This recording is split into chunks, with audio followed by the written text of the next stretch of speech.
Bonjour, je m'appelle Logan Carter. J'ai 33 ans et j'ai traversé suffisamment de journées ensoleillées torrides et de pluies verglaçantes pour savoir que la vie n'est jamais facile. Je suis né et j'ai grandi à Bozeman, dans le Montana, où des champs d'herbe infinis s'étendent sous un vaste ciel bleu, où le vent transporte l'odeur de la terre et des souvenirs d'enfance. Mais j'ai quitté ma ville natale à 18 ans, non par dédain, mais parce que je voulais me débrouiller seul, prouver que je n'avais besoin de compter sur personne.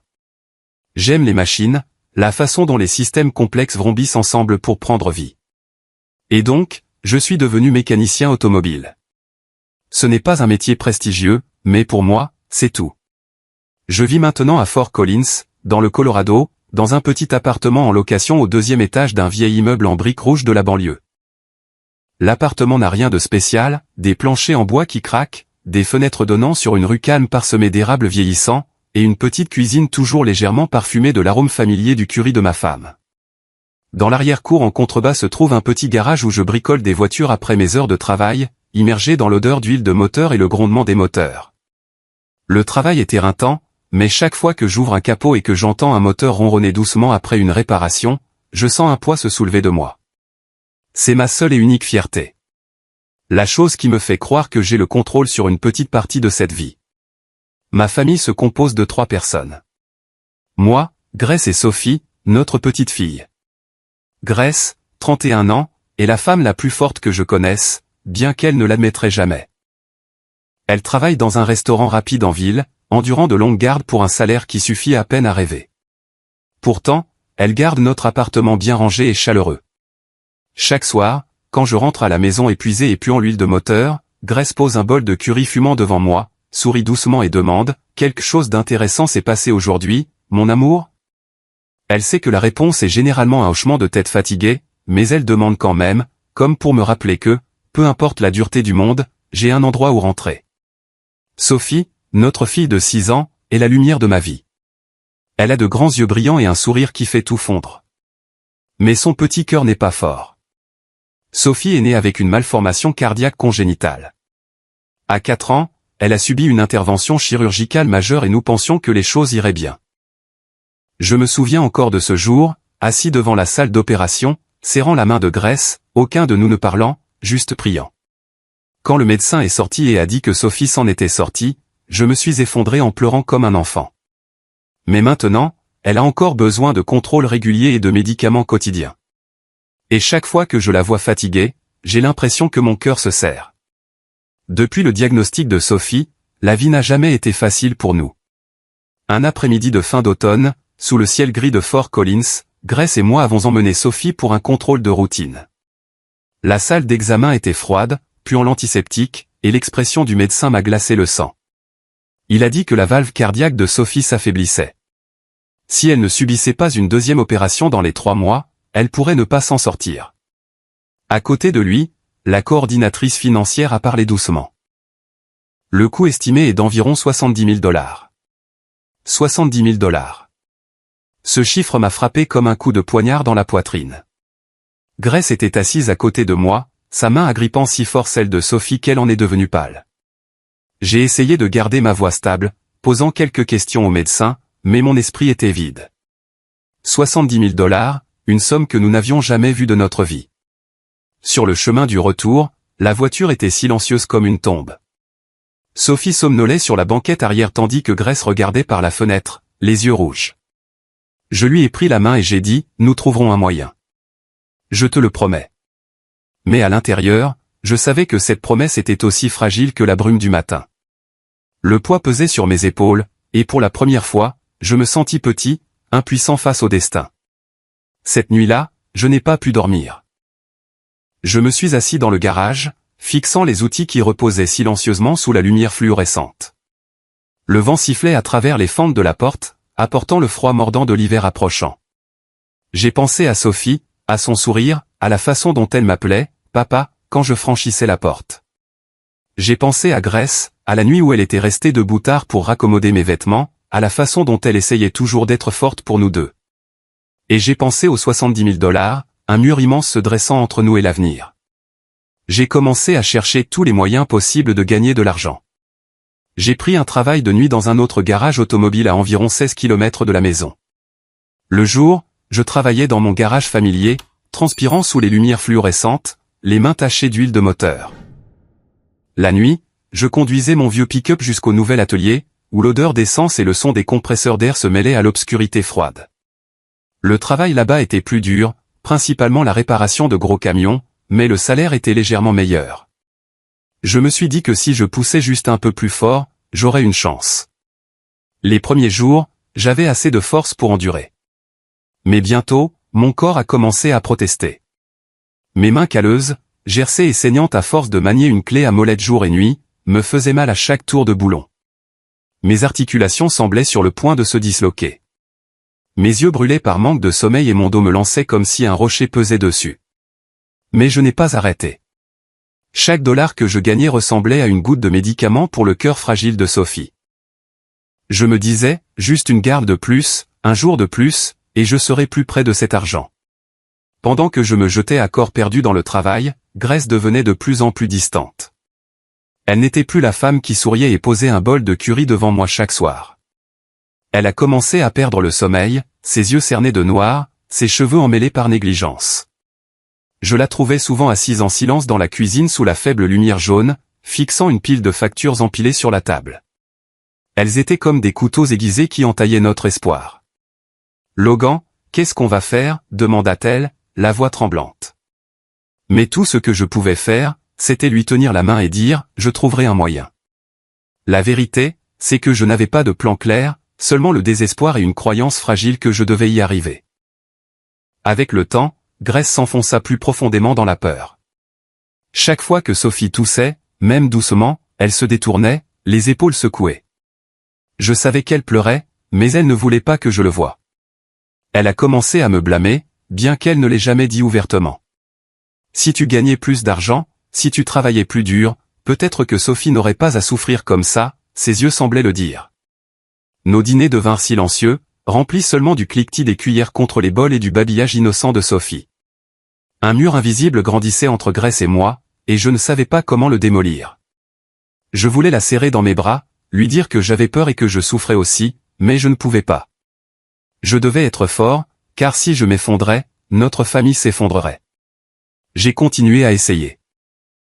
Chaque matin, j'embrassais le front de Sophie avant de partir au travail, la regardant dormir profondément dans son petit lit, serrant son ours en peluche rouge. Je rentrerai tôt, mon ange, murmurai-je, sachant que je ne serais pas de retour avant minuit. Je croyais que si je travaillais plus dur, si je n'abandonnais pas, tout irait bien. Mais Grace n'y croyait plus. Elle voyait Sophie s'affaiblir, ses lèvres pâles et son souffle court, et je voyais ses yeux se vider comme si elle avait perdu tout espoir. Je voulais crier, lui dire que je faisais de mon mieux, mais je ne pouvais pas. Je baissais simplement la tête, continuais à tourner des clés à molette et à réparer des machines pour noyer la douleur dans mon cœur. Puis un soir, tout s'est effondré. Une pluie torrentielle s'abattait sur Fort Collins, les gouttes frappant les fenêtres comme pour tenter de s'introduire dans notre petit appartement. Sophie jouait avec ses crayons de cire quand elle a soudainement serré sa poitrine, son petit visage pâle. « Papa, ça fait mal », murmura-t-elle, la voix frêle. Mon cœur s'est arrêté de battre. Je l'ai prise dans mes bras et j'ai couru vers la voiture, la pluie me fouettant le visage. Grace se tenait à la porte, les mains couvrant son visage, mais elle n'est pas venue avec nous. Je l'emmène. Reste ici et attends, ai-je dit rapidement, trop affolé pour réfléchir. Tout ce que je savais, c'est que je devais amener Sophie à l'hôpital. Le trajet jusqu'à l'hôpital semblait interminable. La pluie cinglait le pare-brise, les lampadaires clignotant sur mon visage trempé de sueur et de larmes. Sophie était allongée sur la banquette arrière, sa respiration faible. « Accroche-toi, ma chérie. Papa est là, marmonnai-je, conduisant et priant. J'ai supplié Dieu, j'ai supplié quiconque écoutait de la laisser s'en sortir. » La pluie noyait tout son, mais j'entendais encore mon cœur battre comme s'il allait éclater de ma poitrine.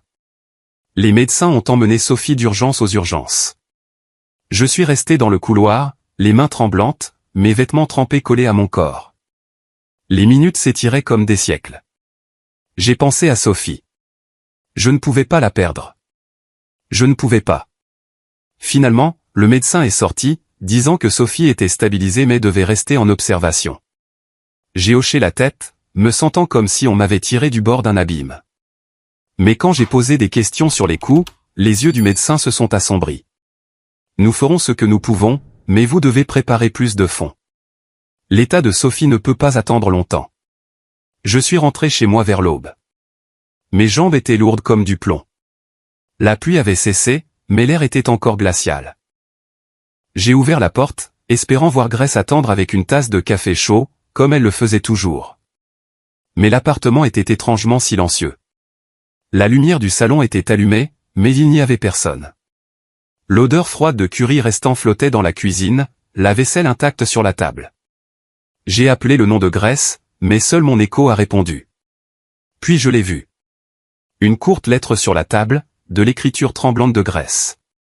Logan, je suis désolé. Je n'en peux plus. Cette vie est trop lourde et je ne suis pas assez forte. Je t'aime, toi et Sophie, mais je ne peux pas continuer. S'il te plaît, pardonne-moi. Je suis resté là, tenant la lettre, sentant le monde s'effondrer sous mes pieds. Les affaires de Grace avaient disparu. Quelques chemises du placard, les chaussures qu'elle portait toujours, le sac à main bleu sur lequel Sophie avait dessiné. Elle était partie, nous abandonnant, moi et Sophie, laissant l'appartement vide et mon cœur brisé. Je me suis effondré sur une chaise, sans pleurer, sans être en colère, juste un vide profond et creux, comme si une partie de moi avait disparu avec elle. Je me suis blâmé. Si j'avais été meilleur, si j'avais gagné plus, peut-être que Grace ne serait pas partie. Mais je n'avais pas le temps de me morfondre dans la douleur. Sophie était toujours à l'hôpital, et je devais être fort pour elle. Je suis retourné à l'hôpital et je me suis assis près du lit de Sophie. Elle s'est réveillée, ses grands yeux ronds me regardant. « Où est maman, papa ?» demanda-t-elle, sa voix faible mais pleine d'espoir. J'ai forcé un sourire, bien que mon cœur se brisait. Maman est partie en voyage loin, ma chérie. Elle essaie de gagner de l'argent pour t'aider. Le mensonge m'a étranglé, mais je ne pouvais pas laisser Sophie connaître la vérité. Elle a hoché la tête, me faisant entièrement confiance, puis a pris ma main, ses petits doigts froids étrangement chauds. À partir de ce jour, je suis devenu à la fois père et mère pour Sophie. J'ai pris des congés pour m'occuper d'elle. Chaque fois qu'elle souriait, cela me donnait de la force. Mais je savais que cette bataille ne faisait que commencer. Je devais tout porter seul. La responsabilité, l'amour et la douleur. Mais peu importe à quel point j'essayais d'être fort, je ne pouvais pas me défaire de l'ombre des 70 000 $. Cette somme se dressait comme un monstre invisible, grognant dans chacun de mes rêves, à chaque respiration que je prenais. Je m'étais épuisé au travail, mes mains saignaient, mon dos me faisait mal. Mais l'argent que je gagnais était comme une goutte d'eau dans un désert. Chaque fois que je regardais Sophie, ses yeux brillants devenant de plus en plus fatigués, je sentais le temps s'écouler trop vite. J'avais besoin d'une issue, d'un miracle. Et je savais que je ne pouvais pas continuer seul. Après 2 semaines de lutte, j'ai décidé de faire quelque chose que j'avais juré de ne jamais faire.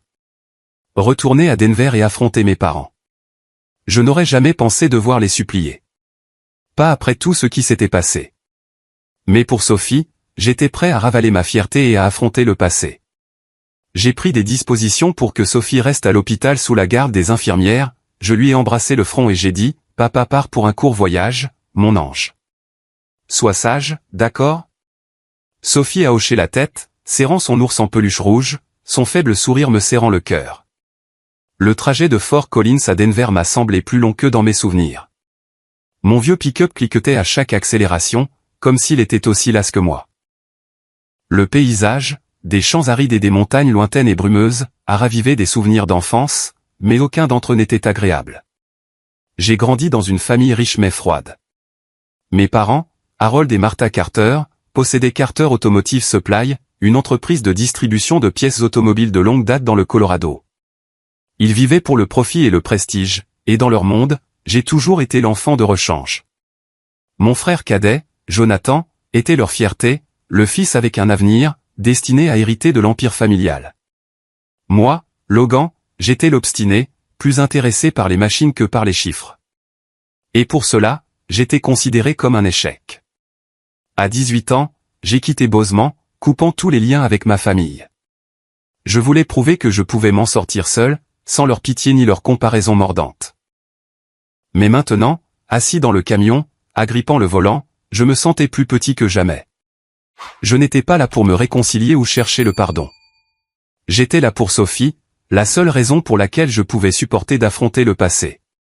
La maison de mes parents à Denver était exactement comme dans mes souvenirs, resplendissante sous le soleil d'hiver. Un manoir blanc avec de hautes fenêtres, un jardin parfaitement entretenu et un portail en fer brillant. Je me suis garé, j'ai pris une profonde inspiration et j'ai essayé de calmer le tremblement dans ma poitrine. En entrant, j'ai vu Jonathan dans l'allée, riant avec mes parents à côté d'une Mercedes flambant neuve. Mon père, Harold, a tapé sur l'épaule de Jonathan, sa voix débordant de fierté. « Cette voiture impressionnera tes partenaires. » « Bien joué, Jonathan. » J'ai jeté un coup d'œil à la voiture. Au moins 150 000 $, plus du double de ce dont j'avais besoin pour sauver Sophie. Mon cœur s'est serré, mais je suis resté silencieux et je me suis approché. Harold m'a regardé, ses yeux pétillants de surprise avant de devenir froids. Martha, ma mère, m'a fait un signe de tête sec, les lèvres pincées. Jonathan avait l'air gêné, évitant mon regard. « Logan, » dit mon père, la voix sèche. « Qu'est-ce que tu fais ici ?» Pas de salutation, pas d'étreinte. Je suis resté là, me sentant comme un étranger dans la maison où j'avais grandi. J'ai pris une inspiration et je suis allé droit au but. Sophie, ma fille, est très malade. Elle a besoin d'une opération du cœur et ça coûte 70 000 $. Je n'ai pas assez. Je suis ici pour vous demander votre aide. J'ai essayé de garder ma voix stable, mais chaque mot était comme un coup de poignard dans ma fierté. Je leur ai parlé de Sophie, de sa douleur, et de la façon dont je m'étais épuisé au travail, mais que je n'y arrivais toujours pas. J'espérais, même un tout petit peu, qu'ils ressentiraient quelque chose pour leur petite fille. Mais Harold s'est contenté de me fixer, les yeux impassibles. 70 000, dit-il, sont-on comme s'il calculait des marges de profit. C'est beaucoup d'argent, Logan. Et pourquoi? Une opération qui pourrait même ne pas réussir? Je n'investis pas dans des choses qui ne rapportent rien. Ces paroles m'ont frappé comme une gifle. Martha a secoué la tête, ajoutant, « Logan, nous t'avons élevé assez longtemps. Tu dois gérer ta propre vie maintenant. » Jonathan se tenait là, silencieux, fixant ses chaussures cirées. Je suis resté figé, les mains serrées en poing. Je voulais crier, leur demander comment ils pouvaient tourner le dos à leur petite fille mourante, mais je ne pouvais pas. Ma fierté était déjà en morceaux, mais je refusais de les laisser me voir faible. J'ai simplement hoché la tête et dit doucement, « Merci pour votre temps. » Puis je me suis retourné et je suis sorti de la maison brillamment éclairée. La pluie a commencé à tomber, des gouttes froides s'infiltrant dans ma veste, se mêlant à la douleur brûlante dans ma poitrine. Sur le chemin du retour vers Fort Collins, je n'ai pas pleuré. J'ai agrippé le volant, essayant de ne pas m'effondrer. Le rejet de ma famille n'était pas seulement un refus. C'était un rappel qu'il n'y avait jamais eu de véritable lien entre nous. J'ai pensé à Sophie, à son sourire, et je me suis dit que peu importe qui me tournait le dos, je n'abandonnerais pas. Quand je suis arrivé à l'hôpital, il faisait nuit. Sophie dormait, son visage pâle éclairé par la faible lueur de la chambre d'hôpital. Je me suis assis près de son lit, tenant sa main, sentant la chaleur faible de ses petits doigts. Le médecin est entré, a vérifié quelques moniteurs et a dit doucement, « Elle est stable pour l'instant, mais nous devons continuer le traitement. » Il m'a regardé comme s'il voulait en dire plus, puis est parti tranquillement. Quelques minutes plus tard, une femme en uniforme bleu est entrée. Elle portait un dossier, sa voix douce mais distante. « Monsieur Carter, je suis désolé, mais nous ne pouvons pas continuer le traitement si les factures impayées ne sont pas réglées. Vous devrez trouver plus de fonds si vous voulez que Sophie reste ici. » Ces paroles furent le coup de grâce. J'ai regardé Sophie, puis par la fenêtre, où la pluie tombait toujours sans relâche. Chaque porte d'espoir s'était refermée, et je savais que j'étais vraiment seul. Dans les jours qui ont suivi, je me suis lancé dans une course désespérée. Mes parents m'avaient tourné le dos. Grace était partie et je me retrouvais seul avec moi-même. J'ai commencé à frapper à toutes les portes. Amis, collègues, même des gens que j'avais aidés par le passé. Je suis allé voir Jake au garage, le seul ami qui prenait toujours de mes nouvelles avec une réelle inquiétude. « Jake, j'ai besoin d'emprunter de l'argent, » ai-je dit, la voix pleine de honte. « Tout ce que tu peux me prêter. Sophie a besoin d'une opération. » Jake m'a regardé, les yeux pleins de regret. « Logan, je n'ai que quelques centaines de dollars. Tu sais que je suis en retard sur mon loyer moi-même. Il m'a mis quelques billets froissés dans la main, mais son expression disait tout. Il voulait t'aider, mais il ne pouvait pas. J'ai continué à contacter d'autres personnes.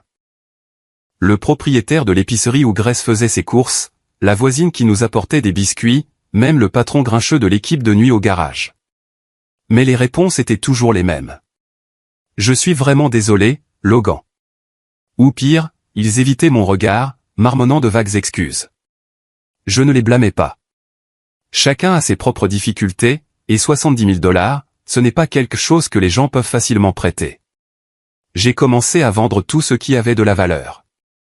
Mon vieux pick-up, mon fidèle compagnon à travers d'innombrables nuits pluvieuses, est parti pour 3 000 $, une goutte d'eau dans l'océan par rapport à la dette de l'hôpital. J'ai vendu mon alliance, le dernier vestige des jours plus heureux avec Grace. Le prêteur sur gage m'a regardé avec pitié, me tendant 500 $. J'ai vendu la vieille télévision, le réfrigérateur bruyant, tout ce qui dans l'appartement pouvait être transformé en argent. Mais tout cela ne représentait que si peu. Les 70 000 $ se dressaient comme une montagne insurmontable, et je n'étais qu'un grimpeur aux mains ensanglantées, n'atteignant jamais le sommet. L'hôpital a commencé à réduire les soins de Sophie. Sa chambre privée a été échangée contre une chambre partagée, remplie du bourdonnement des machines et des gémissements d'autres patients. Les infirmières venaient moins souvent, et ses médicaments ont été réduits pour diminuer les coûts. Je m'asseyais près de son lit, regardant la perfusion goûter, sentant le temps me filer entre les doigts. Elle essayait encore de sourire, me tenait toujours la main, mais ses lèvres pâles et sa respiration superficielle me brisaient le cœur. « Papa, quand est-ce que je pourrai rentrer à la maison ?» a demandé Sophie, sa voix claire mais fragile. J'ai forcé un sourire, les yeux me piquant. « Bientôt, mon ange ?» ai-je répondu, mais à l'intérieur, je savais que je mentais. Je suis retourné au travail, économisant chaque centime de mon maigre salaire. Mon corps s'effondrait, les yeux cernés par l'épuisement, des moments de vertige m'obligeant à m'arrêter sur le bord de la route, mais je ne pouvais pas me reposer. Je mangeais des sandwichs bon marché, buvais du café froid pour rester alerte, et continuais à tourner des clés à molette, à réparer des moteurs comme si le travail était la seule chose qui me tenait debout. Mais chaque fois que je retournais à l'hôpital, Sophie était un peu plus faible. Elle parlait moins, dessinait moins, et parfois restait simplement allongée là, regardant par la fenêtre avec des yeux lointains. Un matin de début d'hiver, le médecin m'a appelé dans une chambre privée. Il a évité mon regard, sa voix basse. L'état de Sophie s'aggrave. Nous voulons continuer le traitement, mais vous devez parler avec le service financier. Il a fait une pause, puis a ajouté doucement. Je suis désolé, Carter. En sortant dans le couloir, un membre du personnel de l'hôpital attendait. Elle tenait un dossier, parlant doucement, presque effrayée de me briser. Monsieur Carter, si vous ne pouvez pas régler le solde impayé, l'hôpital devra arrêter le traitement. Je suis resté figé, le monde s'effondrant sous mes pieds. J'ai plaidé, la voix brisée. S'il vous plaît, donnez-moi plus de temps. Je trouverai un moyen. Mais elle a seulement baissé la tête, murmurant, je suis désolé. Nous ne faisons que suivre la politique. Le lendemain, ils m'ont informé que Sophie serait transférée en soins à domicile. Je savais que c'était une manière polie de dire qu'ils l'abandonnaient. Je l'ai portée hors de l'hôpital, la serrant fort comme si la lâcher la ferait disparaître. La pluie de Fort Collins était glaciale, les gouttes piquant mon visage, se mêlant à mes larmes. Sophie a fait un faible sourire et a murmuré, « La pluie ressemble à un chant, n'est-ce pas, papa ?» J'ai hoché la tête, ravalant un sanglot. « Oui, ma chérie. » Comme un chant. De retour à l'appartement, j'ai allongé Sophie sur le vieux canapé où elle s'asseyait pour dessiner des voitures rouges. Je l'ai enveloppée dans des couvertures, essayant de la garder au chaud. Mais je savais que j'étais impuissant. Je n'avais ni médicaments, ni équipement médical, rien que de l'amour et des prières désespérées. Je me suis assis à côté d'elle, lui tenant la main, lui racontant les histoires qu'elle aimait. Sur des voyages lointains que je lui avais promis de faire quand elle irait mieux. Mais chaque mot était comme un couteau que j'enfonçais dans mon propre cœur. 2 semaines plus tard, par un matin glacial, Sophie est décédée. Elle reposait dans mes bras sur ce vieux canapé, sa respiration devenant de plus en plus faible jusqu'à ce qu'elle s'arrête. Je l'ai tenue fermement, sentant son petit corps se refroidir dans mes bras.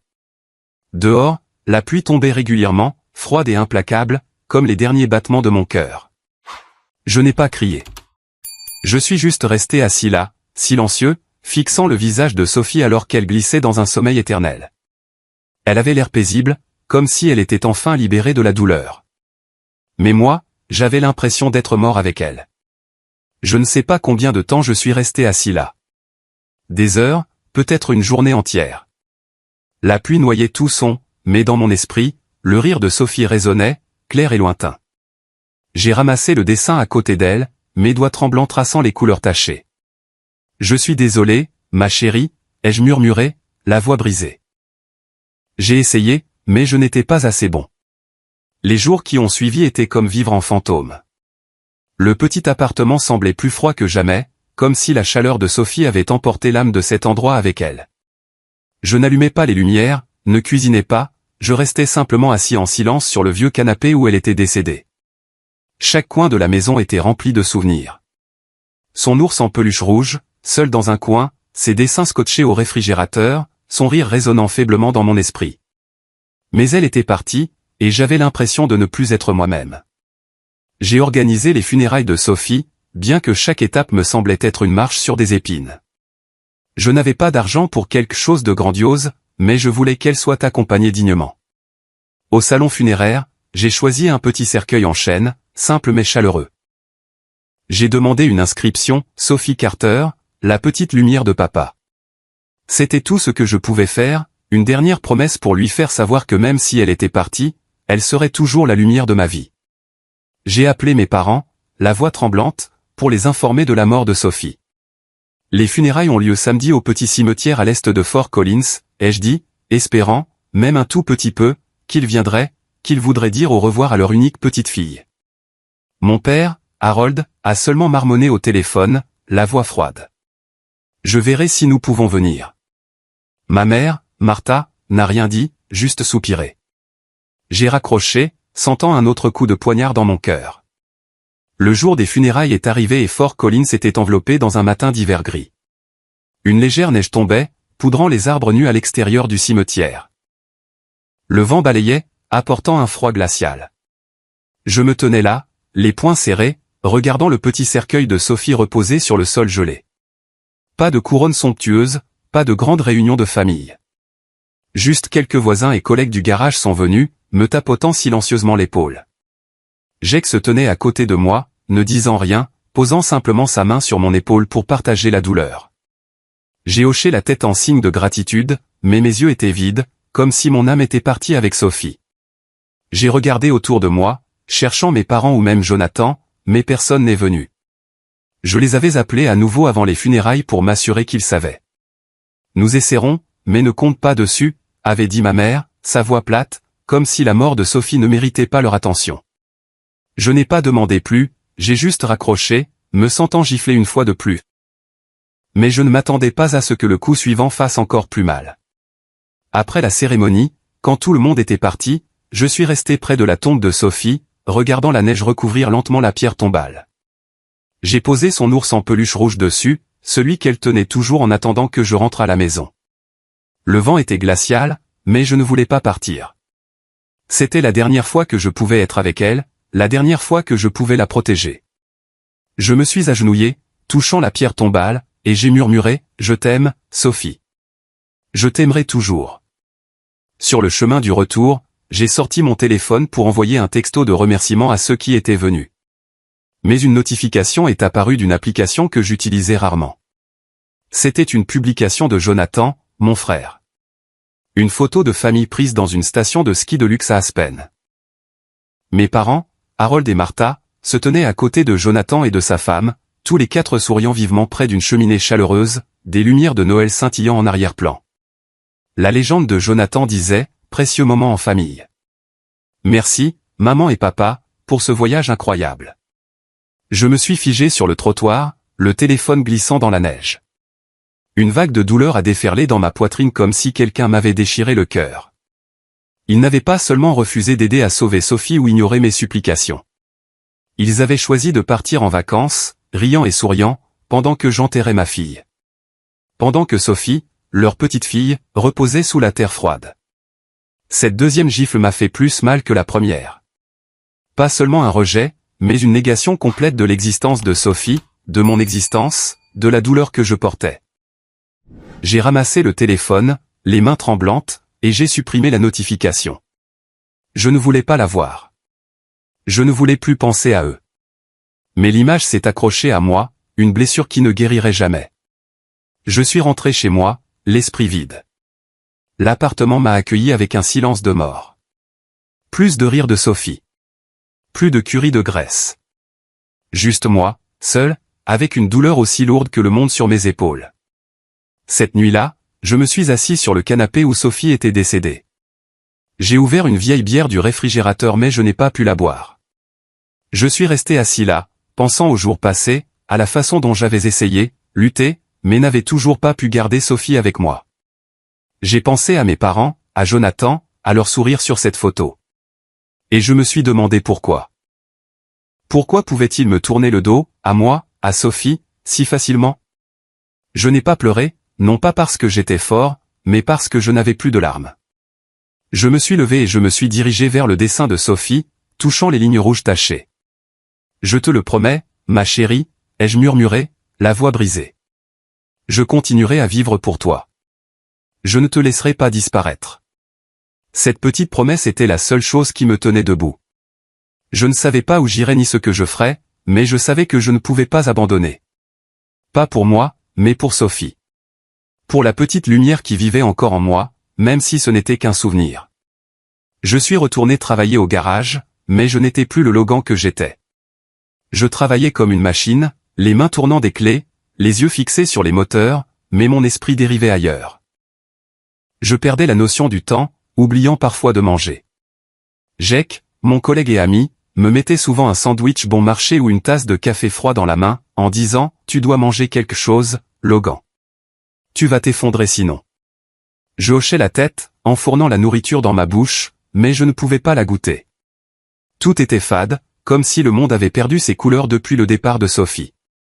Mes collègues ont remarqué le changement en moi. Ils me regardaient plus silencieusement qu'avant, mes yeux cernés et mon visage décharné me trahissant.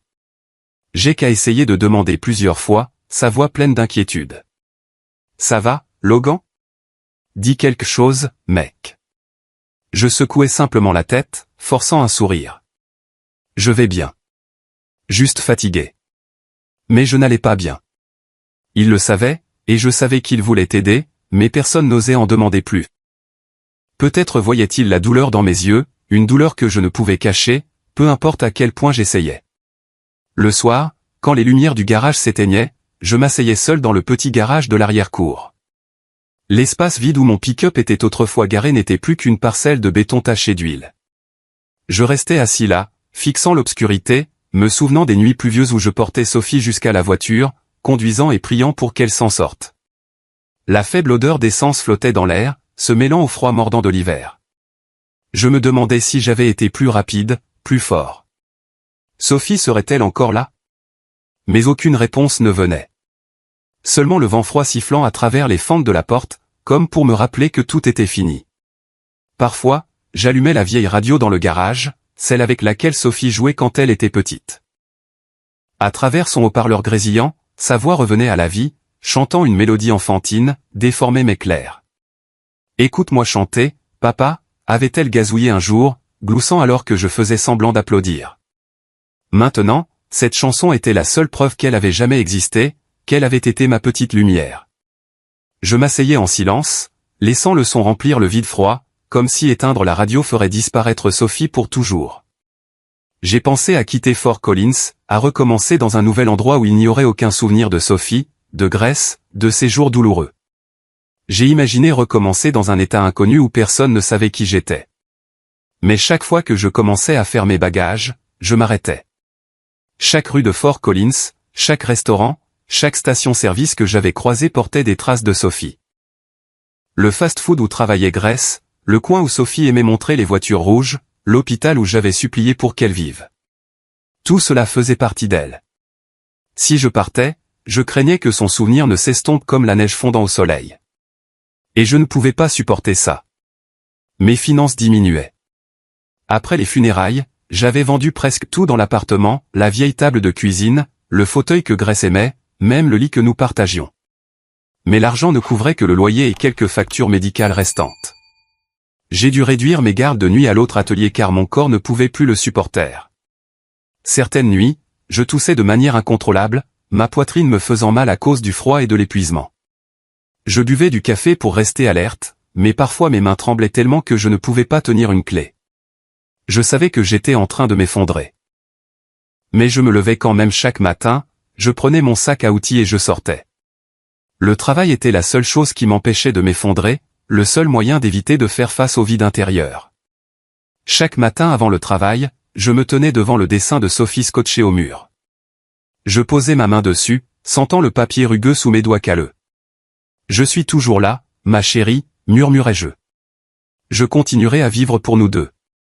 Cette promesse était la petite flamme qui me faisait avancer, même si parfois je ne savais pas pourquoi je vivais. Les jours passaient et je vivais comme une ombre, pris dans un cycle de travail et de nuit solitaire. Une fois, Jake m'a traîné boire une bière, essayant de me faire parler. « Logan, tu ne peux pas continuer comme ça, dit-il, la voix basse. Sophie ne voudrait pas te voir comme ça. » Je l'ai regardé, voulant dire que je ne connaissais pas d'autre moyen, que Sophie était la seule raison pour laquelle j'avais jamais vécu. Mais j'ai simplement hoché la tête, pris une gorgée de bière et suis retourné à mon appartement froid. Fort Collins est entré dans le printemps, mais le froid de l'hiver s'accrochait encore à l'air. Un après-midi maussade, une légère pluie tombait, recouvrant le garage d'une fine pellicule humide. Je me tenais dehors, ma veste de travail trempée de sueur et d'huile de moteur, agrippant une clé à molette alors que je luttais avec le moteur d'un vieux camion qui rugissait comme s'il allait exploser. Le crépitement régulier de la pluie se mêlait au cliquetis du métal, créant un son monotone, comme le rythme de ma vie maintenant, répétitif, sans but. Soudain, un crissement aigu de frein a déchiré l'air. Des pneus ont dérapé sur la route mouillée, et j'ai levé les yeux pour voir une Porsche noire et élégante s'arrêter brusquement près du trottoir. De la fumée blanche s'échappait du capot, transportant l'odeur âcre du métal brûlé. J'ai posé la clé, j'ai essuyé mes mains sur ma veste et je me suis précipité. Une jeune femme est sortie du siège conducteur, élégante mais troublée. Elle portait un long manteau de laine, maintenant humide de pluie, et ses talons ont été couverts de boue rouge. Elle a tâtonné avec le capot, les mains tremblantes, manifestement incertaine de ce qu'il fallait faire. « Laissez-moi vous aider », ai-je dit, ma voix basse mais assez claire pour qu'elle l'entende. Elle a levé les yeux, surprise, puis a hoché la tête et s'est écartée. « Ne vous inquiétez pas, je vais jeter un œil », l'ai-je rassuré. En quelques minutes, j'ai trouvé le problème. Une grave défaillance du système de freinage, les plaquettes de frein étant presque entièrement usées. Si elle avait conduit quelques kilomètres de plus, la voiture aurait pu perdre complètement le contrôle. J'ai secoué la tête, pensant à la chance qu'elle avait eue de s'arrêter à temps. Je l'ai guidée pour faire reculer la voiture dans le garage, puis j'ai fouillé dans le débarras pour trouver un jeu de vieilles plaquettes de frein que j'avais laissées. Elles n'étaient pas de première qualité, mais elles assureraient la sécurité de la voiture jusqu'à ce qu'elle puisse se rendre dans un centre de service approprié. J'ai travaillé rapidement, mes mains changeant adroitement les pièces, vérifiant l'huile et les pneus. Quand j'ai eu fini, je me suis essuyé les mains et je me suis levé. « C'est bon », lui ai-je dit. « Mais amenez-la chez un spécialiste Porsche dès que possible. » Elle m'a regardé, encore un peu secouée. « Merci », dit-elle, sa voix douce mais sincère. « Combien je vous dois ?» J'ai secoué la tête, esquissant un léger sourire. « Rien du tout. Soyez simplement prudente. » Elle a eu l'air surprise, comme si elle ne pouvait pas croire qu'un mécanicien crasseux travaillerait gratuitement. Mais je voulais juste retourner à ma tâche, m'échapper du monde pendant un moment. Elle a sorti une carte de visite de sa poche et me l'a tendue. « Je suis Charlotte Brox », dit-elle, la voix plus assurée. « Si jamais vous voulez travailler quelque part où l'on apprécie vos compétences, appelez-moi. » J'ai hoché la tête, glissant la carte dans ma veste de travail sans trop y penser. « Merci », ai-je dit, puis je suis retourné au camion qui m'attendait.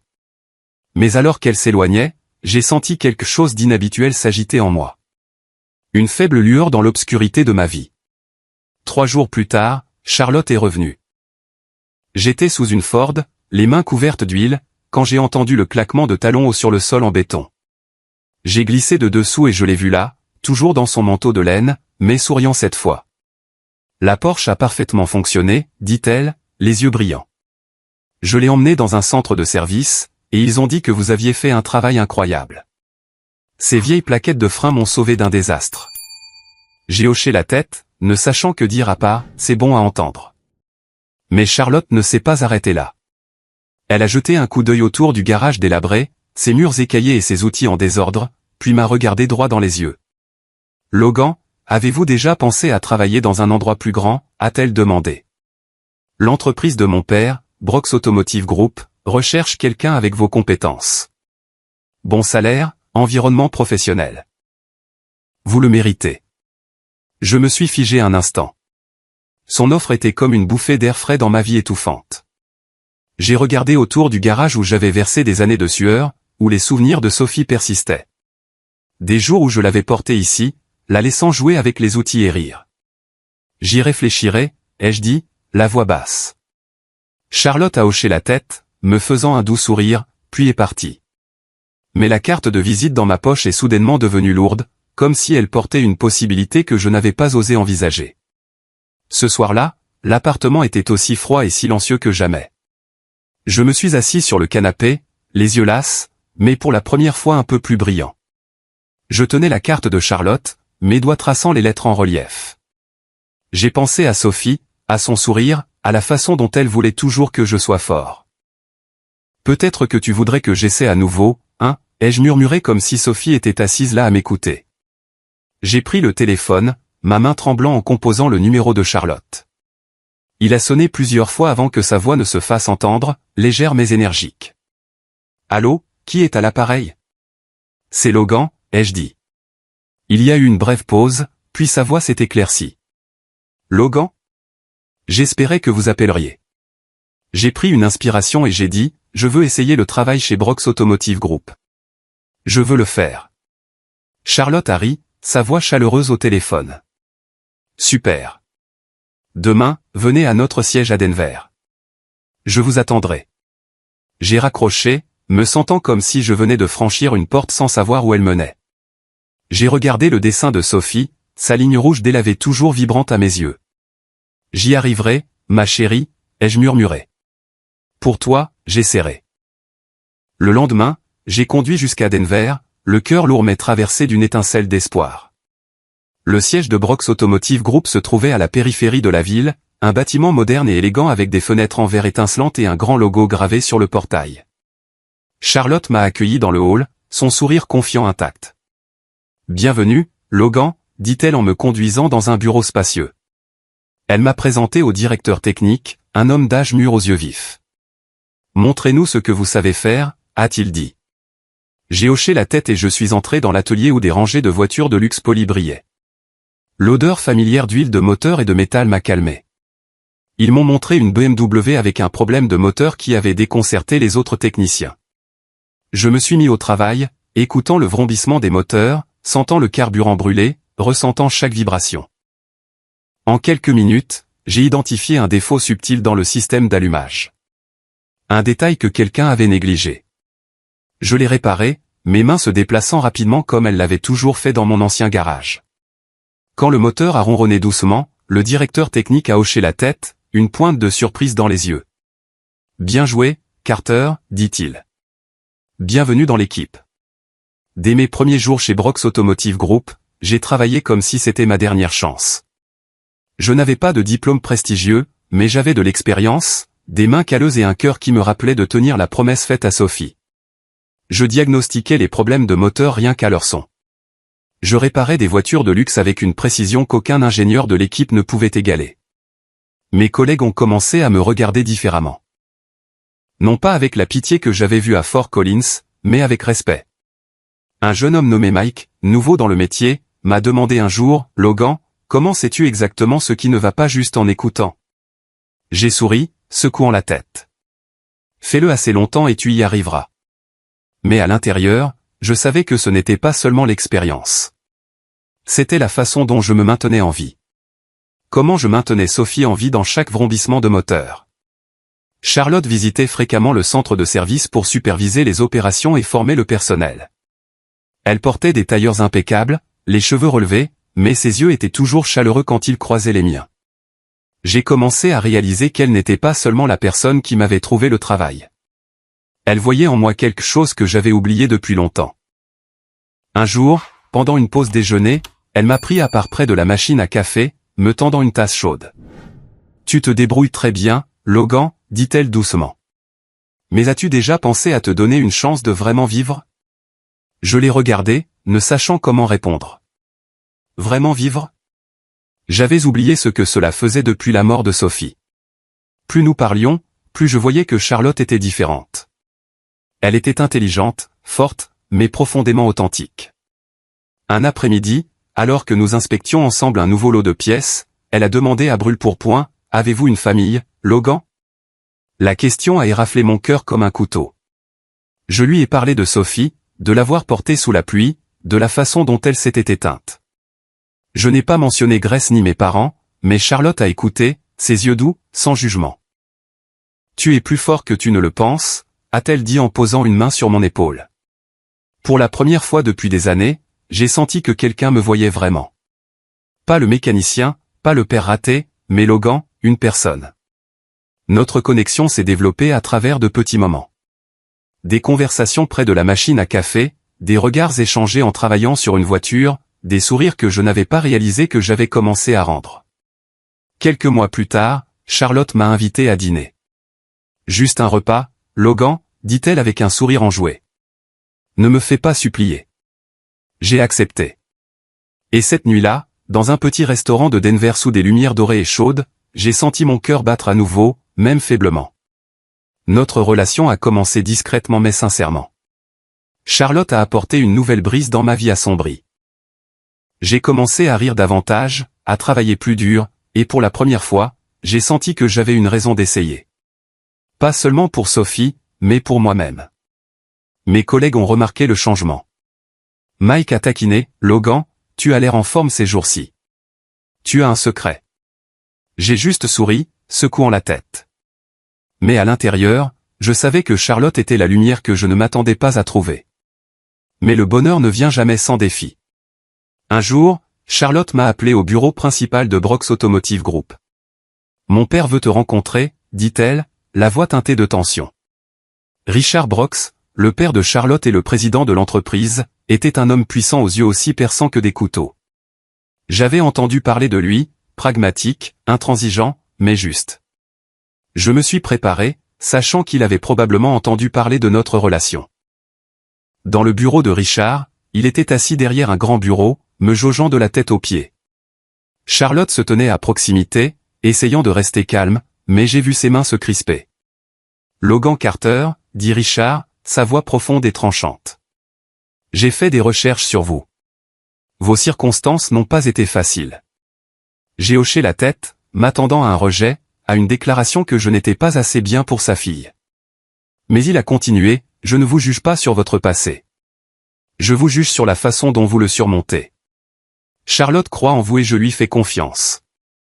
Mais je veux vous voir vous efforcer davantage d'être digne d'elle, non seulement au travail, mais dans la vie. » Ces paroles n'étaient pas un renvoi, mais un défi. Charlotte m'a regardé, ses yeux brillants comme si elle savait que je ne la décevrais pas.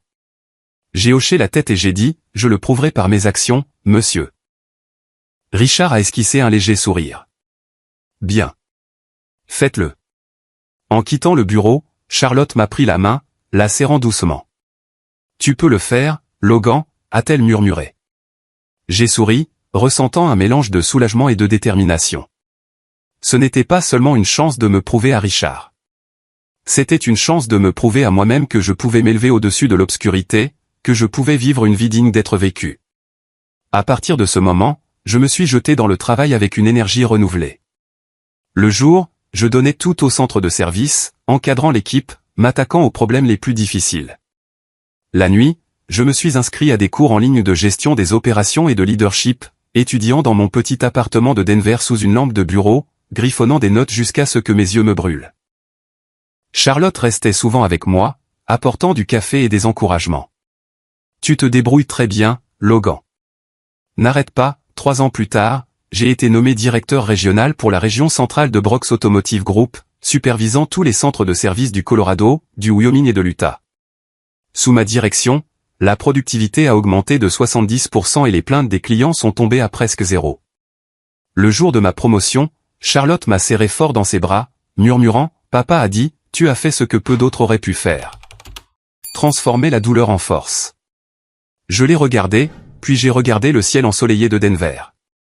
Pour la première fois depuis des années, je me suis senti vraiment digne, non seulement de l'amour de Charlotte, mais de cette vie. Mais la vie, comme je l'ai appris, ne vous laisse jamais vous reposer. Dans mon nouveau rôle, je passais souvent en revue des rapports de fusion et acquisition. De longues listes d'entreprises en difficulté financière, des proies potentielles pour Brooks Automotive Group. Un après-midi d'automne, alors que la lumière du soleil couchant se déversait sur mon bureau, j'ai parcouru une pile de dossiers et mon cœur s'est arrêté. Un nom m'a sauté aux yeux, Carter Automotive Supply. L'entreprise de mon père, Harold Carter. La note à côté était froide comme un verdict, crise de liquidité, dette bancaire de 2 millions de dollars. Je suis resté figé, agrippant fermement le papier. Le dossier détaillait tout. Des investissements malheureux dans des projets non viables, une mauvaise gestion sous la direction de Jonathan, et pire, un scandale impliquant des inspections de pièces frauduleuses qui a fait fuir les principaux clients. L'entreprise était au bord de l'effondrement comme un navire en train de couler au milieu de l'océan. Un feu de ressentiment a flambé en moi, chaud et vif. Je me suis souvenu du jour où j'avais supplié mes parents de m'aider. Le jour où ils avaient refusé 70 000 dollars pour sauver Sophie, leur petite fille. Je me suis rappelé le regard froid d'Harold, les paroles tranchantes de Martha et la photo de Jonathan dans une station de ski de luxe pendant que j'enterrais ma fille. Tous ces souvenirs ont convergé en un seul point brûlant dans ma poitrine. Mais je n'ai pas laissé la colère me contrôler. J'avais appris que la haine ne fait que vous affaiblir, pas vous renforcer. J'ai pris une profonde inspiration, j'ai posé le dossier et j'ai commencé à planifier. Ce n'était pas de la vengeance. C'était la justice. Une façon de clore le passé selon mes propres termes. J'ai fait appel à l'équipe juridique de Brooks, demandant une évaluation approfondie de Carter Automotive Supply. En quelques jours, ils ont brossé un tableau clair. L'entreprise de mon père n'avait aucune issue. La banque avait émis un dernier avis menaçant de saisir les actifs dans quelques semaines. J'ai proposé au conseil d'administration de Brooks un plan de sauvetage. Le groupe reprendrait tous les actifs et absorberait la dette de 2 millions de dollars en échange de la vente de l'entreprise par Harold pour un prix symbolique, 70 000 dollars. Ce chiffre n'était pas un hasard. C'était un rappel amer de la somme qu'ils avaient refusée à Sophie, l'argent qui aurait pu la sauver. Je savais qu'Harold s'y opposerait. Et comme prévu, lorsque l'offre a été envoyée, il a appelé Brooks, la voix tremblante de rage. 70 000 dollars. C'est une insulte. Cette entreprise vaut des millions. J'ai écouté un enregistrement de l'appel dans un rapport interne, en silence. Il n'avait aucune idée que j'étais derrière l'accord. Finalement, lorsque le dernier avis de la banque est arrivé, Harold a serré les dents et a signé le contrat. Je n'ai ressenti aucun triomphe, seulement une étrange froideur. Ce n'était pas une victoire. C'était la fin d'un chapitre douloureux, et je voulais être celui qui le fermerait. La signature a eu lieu dans la grande salle de conférence de Brooks Automotive Group. Les lumières fluorescentes scintillaient sur le logo de Carter Automotive Supply à l'écran, brillant mais froid, comme un adieu. Ma famille, Harold, Martha et Jonathan, étaient assises de l'autre côté de la table, les visages tendus. Harold essayait de maintenir un air de dignité, mais ses mains tremblaient sur la table. Martha était assise à côté de lui, les yeux rouges, tandis que Jonathan baissait la tête, son regard perdu et enfantin. Quand la porte de la salle de conférence s'est ouverte, je suis entré, vêtu du costume noir que Charlotte m'avait choisi. La pièce est devenue silencieuse. Martha s'est figée, ses mains agrippant la chaise comme si elle allait tomber. Jonathan s'est levé brusquement, balbutiant, « Logan, toi », mais s'est interrompu.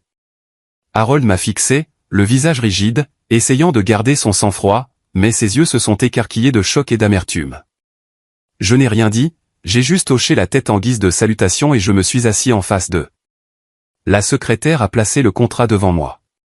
Le crissement du stylo sur le papier sonnait net, comme la note finale de la fierté de la famille Carter. J'ai signé mon nom, Logan Carter. Chaque trait délibéré, sans hésitation. Harold a baissé la tête, incapable de me regarder. Les larmes de Martha sont tombées, ses épaules secouées, tandis que Jonathan restait figé, ses yeux un mélange de peur et de honte. Je n'en ai regardé aucun. Je me suis tourné vers la secrétaire et j'ai dit doucement, « Finalisez les documents. » En quittant la salle de conférence, une légère pluie tombait sur Denver. Je me suis tenu sous l'auvent, ouvrant la paume de ma main pour attraper les gouttes, et j'ai sorti une vieille carte de visite de Carter Automotive Supply que j'avais gardée de mes jours à Bozeman. L'encre avait bavé sous la pluie, le logo s'effaçant comme l'empire de mon père. Je savais que le jeu de pouvoir était terminé, leur destin était entre mes mains, moi, le fils qu'ils avaient autrefois rejeté. Charlotte m'attendait dans le hall, ses yeux doux mais inquiets. « Ça va ?» demanda-t-elle en me prenant la main. J'ai hoché la tête, esquissant un léger sourire. « Je vais bien, je ferme juste un vieux chapitre. » Elle a serré ma main plus fort, ne demandant rien de plus, comme si elle comprenait que certaines douleurs m'appartenaient à moi seul. Des années ont passé depuis que j'ai signé le contrat d'acquisition de Carter Automotive Supply, et ma vie s'est complètement transformée. J'ai épousé Charlotte et nous vivons dans une maison de banlieue tranquille près de Denver où les érables flamboient de rouge chaque automne et de petites routes mènent à de vastes champs d'herbe. La maison n'est pas grandiose, mais elle est chaleureuse avec une cheminée qui crépite en hiver et le son du rire d'Ellie, notre fils de 3 ans, à travers les pièces. Ellie a les yeux brillants, tout comme ceux de Sophie. Et chaque fois que je le vois courir et jouer, c'est comme si je voyais la petite lumière de ma fille, vibrante et vivante. La vie est maintenant remplie de joie simple que je pensais ne plus jamais avoir. Les matins commencent avec l'odeur du café que Charlotte prépare, fredonnant un vieil air dans la cuisine. Les soirées se passent avec Ellie sur le tapis, empilant des blocs de bois ou lisant des histoires. Son rire efface ma fatigue. Mais dans les moments calmes, quand Ellie dort et que Charlotte lit près du feu, je pense à Sophie. Sa voix claire, son sourire radieux et ses dessins griffonnés. Ils vivent en moi, ne s'effaçant jamais. Je ne nourris plus de ressentiment ni de colère, seulement une douce nostalgie comme une brise dans un champ. Tandis que ma vie s'est éclaircie, ma vieille famille, mes parents et Jonathan, est tombée dans l'obscurité. Après avoir vendu Carter Automotive Supply, ils ont perdu la fierté à laquelle ils s'accrochaient autrefois. Leur somptueux manoir de Denver a été vendu pour payer les dettes, et ils ont déménagé dans une petite maison de location en banlieue. Harold, mon père, qui avait un jour déclaré « Cette famille n'a besoin de personne », s'est effondré dans son bureau une semaine après avoir appris que j'étais derrière l'acquisition. Les médecins ont dit que c'était un AVC causé par le stress et une pression artérielle montée en flèche. Il a survécu, mais est paralysé du côté gauche. Son élocution est laborieuse, sa capacité à travailler a disparu. Martha, ma mère, a dû engager un kinésithérapeute pour lui, coûtant plus de $10 000 par mois. Leurs finances se sont rapidement épuisées comme de l'eau s'échappant entre les doigts. Jonathan, mon frère, l'héritier prometteur que mes parents avaient autrefois soutenu, se débat maintenant dans les dettes et l'échec. Lui qui ne s'était jamais soucié de l'argent fait des petits boulots dans un magasin de pièces automobiles pour joindre les deux bouts. Sa femme, lassée de leur pauvreté, est partie avec leur jeune enfant, le laissant dans une location exiguë avec nos parents malades. Un après-midi d'automne, alors que les feuilles d'érable rouge recouvraient notre jardin et que je jouais avec Ellie dehors, Charlotte est entrée, la voix douce, « Logan, quelqu'un est là pour te voir. » J'ai levé les yeux et j'ai vu ma mère au portail, frêle et grise, ses cheveux plus blancs que dans mes souvenirs. Elle avait l'air vieillie, les yeux rouges, ses mains tremblantes agrippant un vieux sac. Je me suis levé, j'ai dit à Ellie d'entrer avec sa mère, et je suis sorti pour lui faire face. « Logan, » dit-elle, la voix étranglée. « Je suis désolé. Je sais que nous avons eu tort. Terriblement tort. Ton père est très malade. Nous n'avons plus rien. S'il te plaît, Logan, aide-nous. Juste $50 000 pour son traitement. » Je l'ai regardé, la femme qui m'avait tourné le dos quand j'avais supplié pour la vie de Sophie. Ses yeux ne contenaient maintenant que de l'épuisement et du regret, mais je ne ressentis aucune colère, juste une immobilité froide. Je suis rentré et j'ai récupéré le petit journal que j'avais tenu pendant les années où je m'occupais de Sophie. Ces pages tachées d'encre bavée enregistraient chaque facture d'hôpital, chaque nuit blanche à son chevet, chaque prière sans réponse. Je le lui ai tendu et j'ai dit doucement, « J'ai déjà fait à papa le cadeau le plus précieux, comprendre la douleur que d'autres ont endurée. » Martha a pris le journal, l'a ouvert, et ses larmes sont tombées, faisant baver les mots. Elle a lu en silence, ses épaules secouées comme si chaque mot était un couteau. Je suis resté là à regarder mais je n'ai rien dit de plus. Quand elle a levé les yeux, implorant quelque chose, j'ai seulement secoué la tête. « Rentre chez toi, maman, » ai-je dit. Je ne peux pas aider. Après cela, j'ai discrètement coupé tous les liens avec ma vieille famille. Je ne nourrissais plus de haine ni ne cherchais vengeance. Le passé les avait punis de la manière la plus cruelle, les forçant à vivre avec la prise de conscience tardive de ce qu'ils avaient fait. J'ai choisi d'aller de l'avant, non pas pour leur prouver quoi que ce soit, mais pour vivre pour moi, pour Charlotte, pour Ellie, et pour Sophie. Chaque année, à l'anniversaire de la mort de Sophie, Charlotte, Ellie et moi visitons sa tombe. Le petit cimetière de Fort Collins reste paisible avec ses rangées d'arbres nus et une douce brise. Ellie, avec des yeux aussi brillants que ceux de sa sœur, pose un petit tournesol sur sa pierre tombale, demandant innocemment, « Papa, est-ce qu'elle peut nous voir ?» Je m'agenouille, lui ébouriffe les cheveux et souris. « Oui, mon grand. » Elle nous regarde toujours. Mon histoire n'est pas seulement un parcours pour réclamer justice du passé. C'est la preuve que la douleur, si l'on apprend à l'embrasser et à la transformer, peut devenir notre plus grande force. J'ai tout perdu. Sophie, Grace, ma confiance en la famille. Mais je ne me suis pas perdu moi-même. Dans mes jours les plus sombres, assis seul dans un garage froid, écoutant le chant déformé de Sophie à travers une vieille radio, j'ai choisi de me relever. Non pas parce que j'étais fort, mais parce que je ne voulais pas que Sophie devienne un souvenir qui s'efface.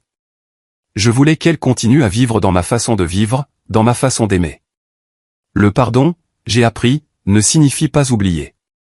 Cela signifie se libérer de l'emprise de la douleur, refuser de la laisser vous diriger. Quand j'ai tendu ce journal à ma mère, quand j'ai refusé d'aider ma vieille famille, ce n'était pas de la vengeance. C'était ma façon de leur dire, et de me dire, que j'avais tourné la page. Eux, avec leur fierté et leur froideur, s'étaient emprisonnés dans une cage de regrets. Je n'avais rien de plus à faire. La vie l'avait fait pour moi. En y repensant, mon parcours ressemble à une vieille machine que je réparais. Cassée, rouillée, apparemment irréparable. Mais avec assez de patience, avec ses tours de clétard dans la nuit, elle pouvait redémarrer, fonctionnant plus souplement que jamais. Je n'avais pas une éducation prestigieuse ou une famille qui me soutenait, mais j'avais mes mains, mon cœur, et une promesse faite à Sophie. C'était tout ce dont j'avais besoin pour reconstruire ma vie. Si vous me demandez la plus grande leçon de ces années, je dirais que la vraie valeur d'une personne ne réside pas dans ses origines ou ses possessions, mais dans la façon dont elle fait face à l'adversité. Quand le monde vous tourne le dos, quand chaque porte se ferme, utilisez vos propres mains pour en ouvrir une autre. Je l'ai fait non pas parce que je suis exceptionnel, mais parce que je n'ai pas abandonné. Et parfois, le miracle ne vient de personne d'autre. Il vient de votre propre persévérance. Charlotte et Ellie sont la preuve que la lumière existe, même dans les jours les plus sombres. Charlotte, avec son doux sourire et sa foi inébranlable, m'a sorti de l'ombre. Ellie, avec son rire clair et ses yeux brillants, me rappelle que la vie offre toujours de nouveaux départs. Mais Sophie, ma petite lumière, m'a appris à me tenir debout, à aimer, à pardonner. Elle n'est plus là, mais elle n'est jamais vraiment partie.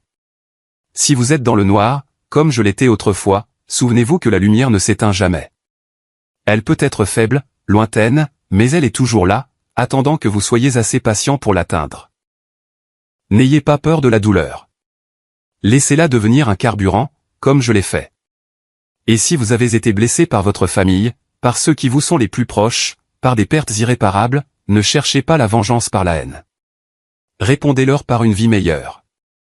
Car lorsque vous vous tenez droit, lorsque vous vivez bien, c'est la réponse la plus puissante de toutes. Je regarde Charlotte et Ellie debout près de la tombe, la brise faisant voler les cheveux d'Ellie. Charlotte sourit, ses yeux disant « Tout ira bien ».